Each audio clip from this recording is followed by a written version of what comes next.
आज हम बात करेंगे धीरूभाई अंबानी के बारे में। धीरूभाई अंबानी एक साधारण इंसान से भारत के सबसे बड़े उद्योगपति कैसे बने। धीरूभाई अंबानी का पूरा नाम धीरज लाल हीराचंद अंबानी था। उनका जन्म 28 दिसंबर 1932 को गुजरात के चोरवाड़ नामक छोटे से कस्बे में हुआ था। उनके पिता हीराचंद अंबानी जो एक स्कूल के शिक्षक हुआ करते थे और परिवार की आर्थिक स्थिति बहुत कमज़ोर थी, बहुत ही साधारण थी। बचपन में धीरूभाई अंबानी ने बहुत गरीबी देखा है, बहुत करीब से गरीबी को देखा है और झेला है, लेकिन उन्होंने कभी हालात को अपनी कमजोरी बनने नहीं दिया, बल्कि उससे लड़ते रहे।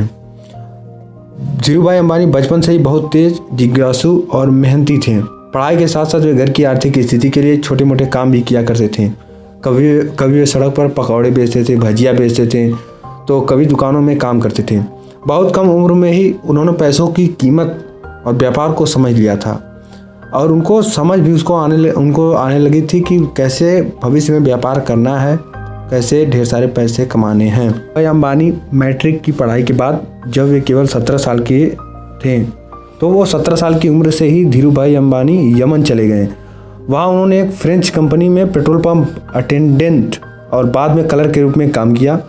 यमन में रहते हुए उन्होंने अंतर्राष्ट्रीय व्यापार, आयात निर्यात, कैसे सामान को बेचना है, कैसे लाना है, मुनाफा जोखिम को बहुत करीब से समझा, बहुत ध्यान से समझा। फिर वो भारत वापस आए और पहला कदम 10 साल बाद 1958 में धीरूभाई भारत लौटे। उनके पास बहुत ज़्यादा पैसे नहीं थे, लेकिन उन्होंने अपने बड़े सपने के लिए और आत्मविश्वास के साथ उन्होंने अपने चचेरे भाई रामनिक भाई अंबानी के साथ मिलकर केवल 15,000 रुपये की पूंजी से एक कंपनी शुरू की, रिलायंस कॉमर्शियल कॉरपोरेशन।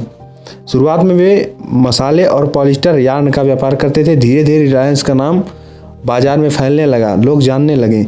रिलायंस एक धीरे धीरे ब्रांड बनने लगा, अपने आप में एक नाम हो गया। रिलायंस कंपनी की शुरुआत 1966 में धीरूभाई ने रिलायंस टेक्सटाइल मिल की स्थापना की। विमल नाम से कपड़ा ब्रांड बनाया और उस समय कपड़ा उद्योग बहुत कम लोगों के पास था।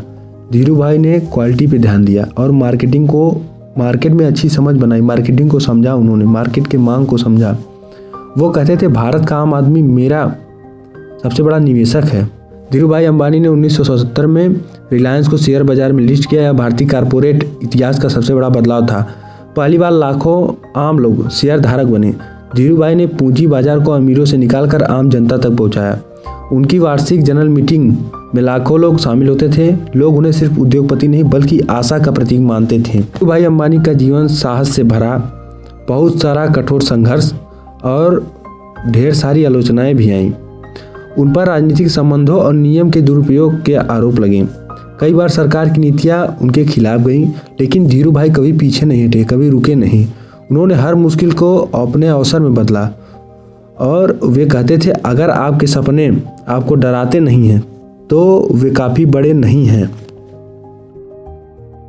धीरूभाई अंबानी कहते हैं अगर आपके सपने आपको डराते हैं तो मतलब आप सही सपना देख रहे हैं। अब उनके परिवार की बात करते हैं तो धीरूभाई अंबानी की पत्नी का नाम कोकिला बेन अंबानी। उनके 2 पुत्र थे, मुकेश अंबानी और अनिल अंबानी।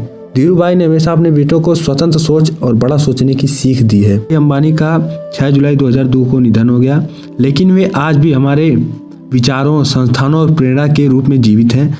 रिलायंस इंडस्ट्री आज भी भारत की सबसे बड़ी कंपनियों में से एक है। इसका प्रभाव पूरी दुनिया में है। धीरूभाई अंबानी से बहुत सी चीज़ें सीखने की हैं, जिसमें से पॉइंट नंबर 1 है साधारण शुरुआत भी असाधारण मंजिल तक पहुंचा सकती है आपको। सपने बड़े हों और हिम्मत उनसे भी बड़ी होनी चाहिए। असफलता अंत नहीं, सीख होती है। आप अपनी असफलता से सीख सकते हैं कि गलती क्या की है। आम आदमी में निवेश सबसे बड़ा निवेश है। धीरूभाई अंबानी का पूरा नाम धीरज लाल हीराचंद अंबानी था। इनका जन्म 28 दिसंबर 1932 को, जन्म स्थान चोरवाड़ गुजरात में हुआ था। इनका मृत्यु 6 जुलाई 2002 में हुआ था। रिलायंस इंडस्ट्री के संस्थापक थे और भारत के महान उद्योगपति। धीरूभाई अंबानी का जन्म गुजरात के छोटे से गांव चोरवाड़ में हुआ था। उनके पिता हीराचंद अंबानी एक साधारण स्कूल शिक्षक थे। परिवार की आर्थिक स्थिति सामान्य थी। बचपन से ही धीरूभाई में कुछ अलग करने का जिद था और बड़े सपने देखने की क्षमता थी। उन्होंने अपने परिवार को आर्थिक मदद के लिए काम करना शुरू कर दिया। वे स्कूल के बाद भजिया पकौड़े बेचते थे। यहीं से उन्होंने व्यापार की बुनियादी समझ विकसित की। ग्राहक को समझना, गुणवत्ता बनाए रखना और मुनाफा कमाना। 17 वर्ष की उम्र में धीरू भाई अंबानी यमन एडन चले गए। वहाँ उन्होंने बेसेस एंड सीओ नामक कंपनी में कलर की नौकरी की। यह नौकरी उन्हें जीवन का 1958 में धीरू भाई भारत लौटे और मुंबई में रिलायंस कमर्शियल कॉरपोरेशन की शुरुआत की। शुरुआत में ही वे पॉलिएस्टर, यार्न और मसालों का व्यापार करते थे। उनके पास न ज़्यादा पूंजी थी, न बड़े संपर्क थे, न किसी उद्योगपति का सहारा था।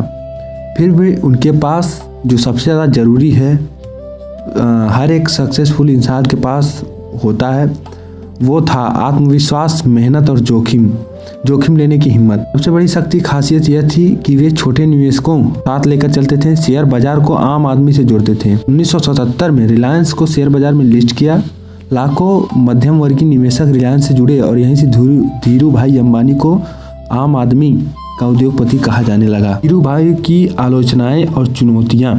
धीरू भाई के रास्ते में रुकावटें आईं, बड़े उद्योगपतियों का विरोध, मीडिया आलोचना, राजनीतिक दबाव, लेकिन वे मानते नहीं थे। वे कहते थे धीरू भाई अंबानी कहते थे, अगर आपके सपने आपको डराते नहीं तो वे काफ़ी बड़े नहीं हैं। वे युवाओं को जोखिम लेने, नवाचार करने और बड़े सपने देखने के लिए प्रेरित करते थे। 6 जुलाई 2002 को धीरू भाई अंबानी का निधन हो गया, लेकिन उनका सपना आज भी जीवित है। उनके बेटे मुकेश अंबानी और अनिल अंबानी ने उनके व्यवसाय को आगे बढ़ाया, हालांकि बाद में विभाजन हुआ। आज रिलायंस इंडस्ट्री भारत की सबसे बड़ी कंपनी में से एक है। धीरू भाई अंबानी से हमें सीखने की बहुत ज़रूरत है, बहुत कुछ सीखने को मिलता है। गरीबी सफलता की बाधा नहीं होती है, बड़ा सोचने वाला इंसान ही इतिहास बनाता है। मेहनत, धैर्य और आत्मविश्वास से कुछ भी संभव है। वे सिर्फ एक उद्योगपति नहीं थे, बल्कि एक विचार, एक आंदोलन थे। मेरा वीडियो पसंद आता तो मेरे चैनल को सब्सक्राइब कीजिए, शेयर कीजिए और लाइक कीजिए।